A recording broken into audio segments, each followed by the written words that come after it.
Automatic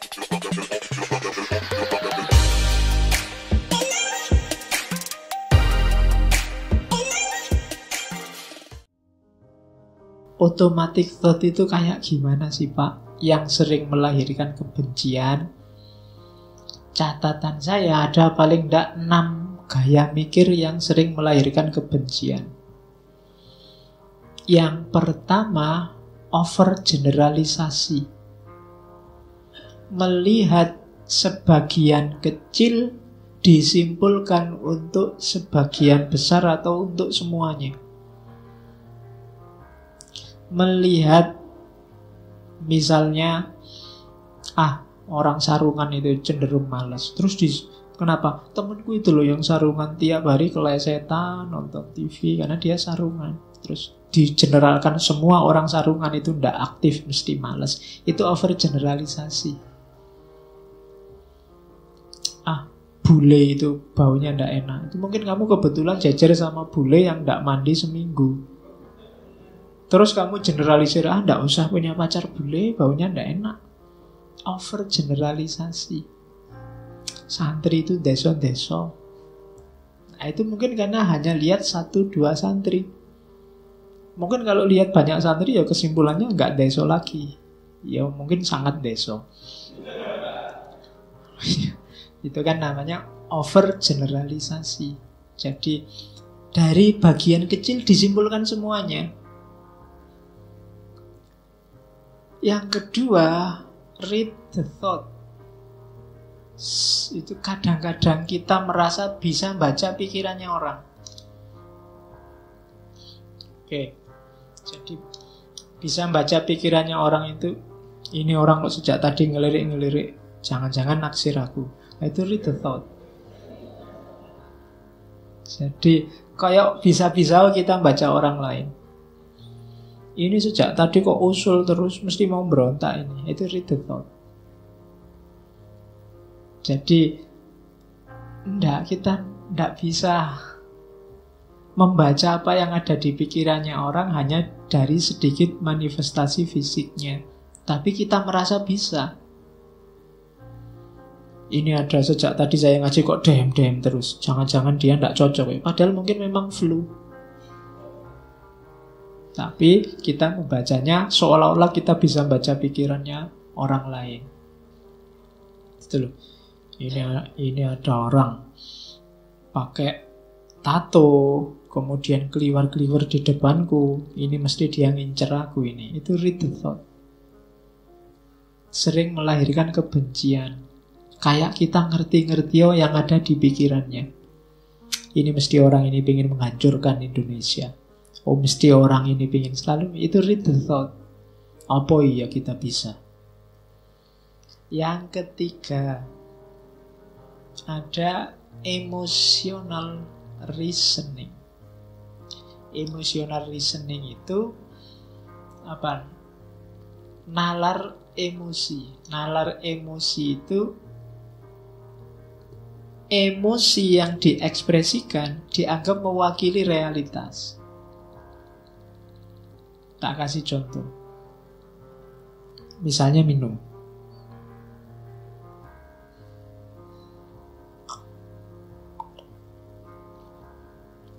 Terus saya bilang, gak enak gini tehnya ya. Loh, contoh jangan. Kok tak mire sedih. Iya. Nanti tak mire gelo istigawe kayak kok ora enak. Terus kita, kok ndak enak gitu ya. Loh, emosiku ini. Terus kamu pahami berarti tehnya memang ndak enak. Padahal itu cuma kesanku saja. Bisa jadi kesanmu beda. Itu emotional reasoning namanya. Jadi menganggap anggapan emosional seseorang, tanggapan emosional, itulah kenyataannya. Kamu belajar filsafat, terus pusing. Pak, pening aku, Pak, membingungkan filsafat itu. Nah itulah kamu. Kalau saya kan enggak. Loh ya kan?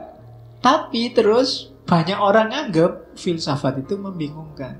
Jadi tanggapan emosional 1-2 orang dianggap itulah realitasnya.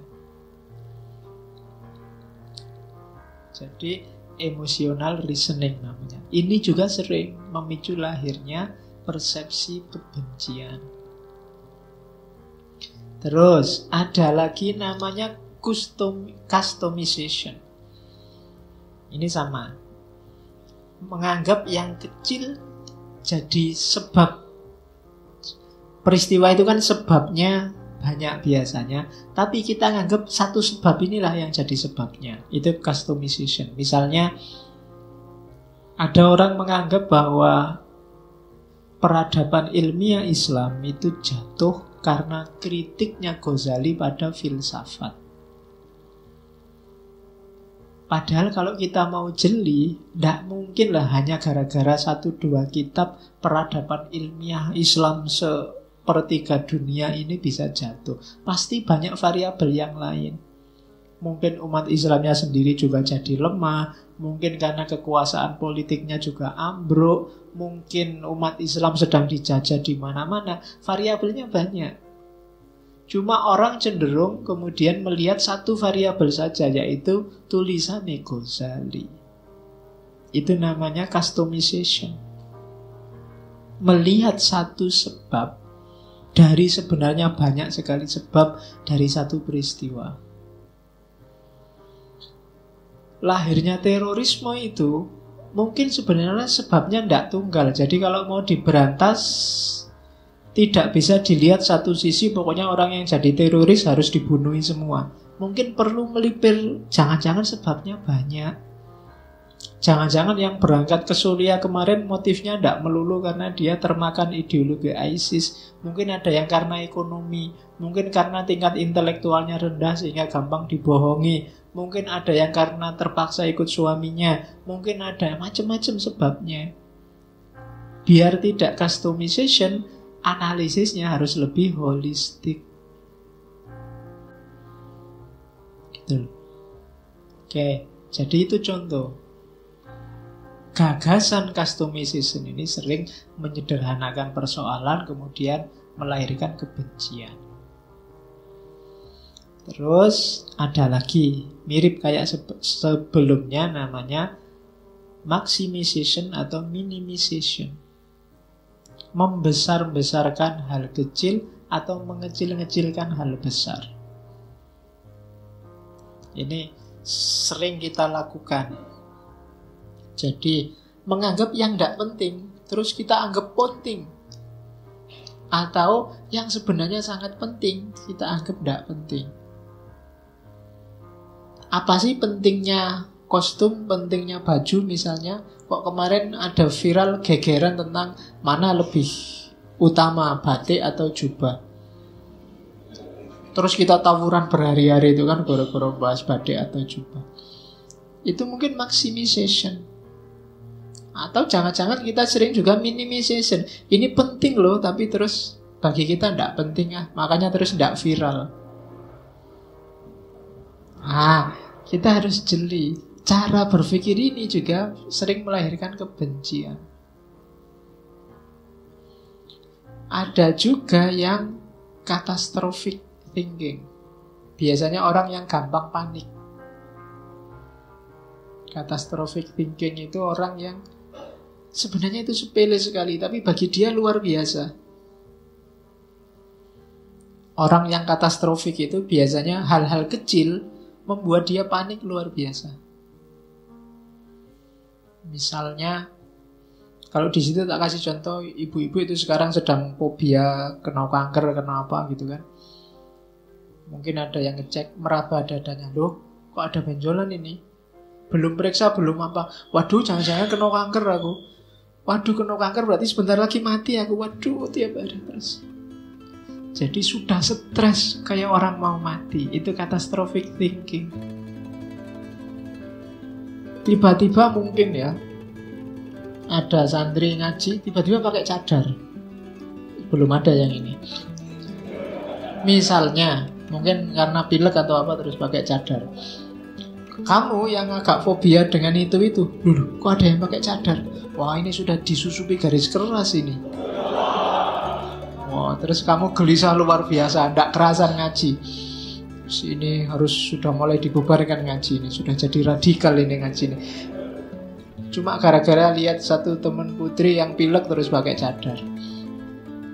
Padahal dia cuma pilek biasa misalnya. Itu catastrophic thinking. Gampang panik.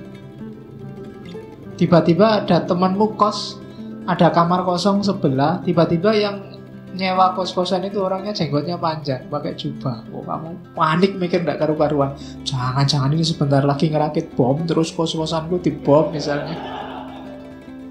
Itu catastrophic thinking. Gampang panik. Pikirannya panjang. Ada temennya satu wisuda, waduh jangan, kok aku belum ya, wah nanti jangan-jangan aku tinggal sendiri nggak lulus-lulus, waduh nanti kuliahnya ikut sama adik kelas, waduh udah pikiran sumpah karepe dhewe. Itu catastrophic thinking.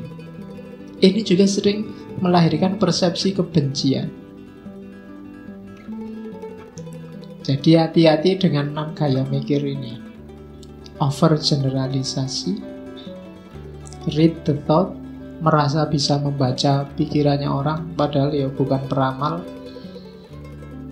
ya kan? Emotional reasoning, tanggapan subjektif dianggap mewakili realitas. Itu emotional reasoning. Customization, satu sebab dianggap mewakili semua sebab. Maximization atau minimization, hal penting yang dianggap tidak penting, atau sebaliknya hal tidak penting yang dibesar-besarkan dianggap penting. Dan yang terakhir, catastrophic thinking. Untuk menghindari ini tetap solusinya berpikir hati-hati, sistematis, dan dalam. Biar tidak gampang ketipu, tidak kesusu komentar.